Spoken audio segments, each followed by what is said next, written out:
जून में ज्यादा मर्डर होते आई है वर्षों से। अप्रैल मई जून जब तक बरसात नहीं होती है ये सिलसिला जारी रहता है, क्योंकि ज्यादातर किसान को कोई काम नहीं रहता है।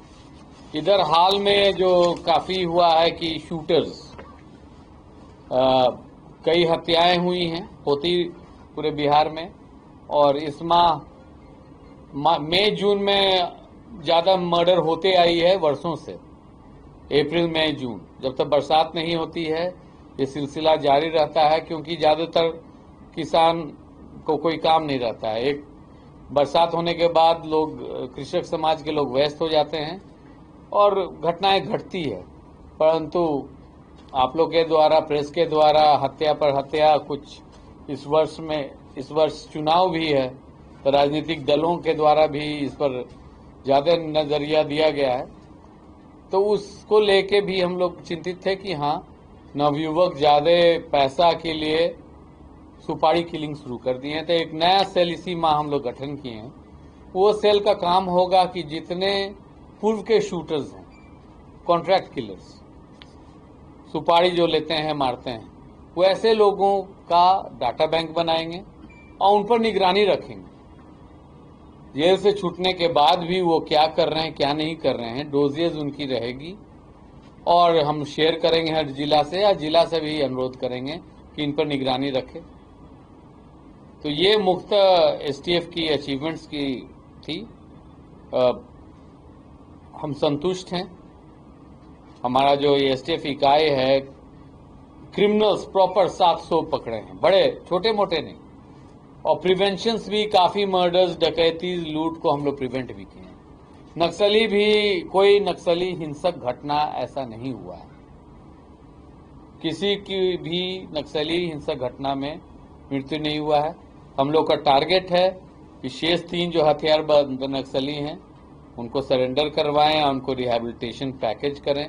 पूर्व से भी करीब 16-17 नक्सलियों का जो सरेंडर पॉलिसी के तहत दिया जाना है, उस पर भी हम लोग गृह विभाग से मिलके उनका मुख्य धारा में जोड़ने का प्रयास कर रहे हैं। ये हमारे तरफ से। आपका कोई प्रश्न हो तो उत्तर दे सकता हूँ। लेकिन ओवरऑल बिहार पुलिस की कहा जाए तो सूचना तंत्र आर्थिक हाल में कमजोर क्यों कर रहे हैं? क्योंकि लगातार अपराधी जो है वो हावी हो रहे हैं और सूचना तंत्र स्ट्रांग रहता है तो निश्चित तौर पर कार्रवाई होती है। ये बात खुद आप भी मानेंगे? मैं आपका ये विश्लेषण से हम सहमत नहीं हैं। सूचना तंत्र मजबूत है। जो आप लोग उठाए हैं कि हत्या पर हत्या, हत्या पर हत्या, तो पटना में इस माह में लगभग 10 हत्याएं हुई। औसतम पूर्व वर्ष में भी पटना में 300 हत्याएं साल में हुई। इस जिला का आबादी करीब 80 लाख आ रहा है। 80 लाख में जरूर 5 लाख नवयुवक होंगे। और पटना शहर में सबसे ज्यादा नवयुवकों जो पढ़ाई लिखाई को लेके लॉज, हॉस्टल्स, सरकारी और गैर सरकारी दोनों में रह रहे हैं। ये वर्ग जो है वो बहुत वर्नेबल होता है। और मुझे कोई संकोच नहीं कहने में कि समाज अपना दायित्व निभा नहीं रहा। न परिवार के बड़े लोग निभा रहे हैं कि उनके बच्चे क्या कर रहे हैं, नवयुवक क्या कर रहे हैं। पढ़ने गए हैं तो पढ़ाई कर रहे हैं कि अपराध के दुनिया में एंटर कर रहे हैं। जो मकान मालिक है, जो प्राइवेट हॉस्टल चला रहे हैं, उनका भी दायित्व बनता है कि किसको दे रहे हैं, पेरेंट्स का मोबाइल नंबर है कि नहीं है, वो लड़का सही एड्रेस लिखाया है कि नहीं, कोई वेरिफिकेशन है, किराया से मतलब है। आधा लॉजेस रजिस्टर्ड है कि नहीं, इसका भी कोई ठिकाना नहीं। इसी प्रकार बीएन कॉलेज हॉस्टल में क्या हुआ है, सैदपुर हॉस्टल में क्या हुआ है, तो विश्वविद्यालय और कॉलेज प्रशासन की भी दायित्व बनती है।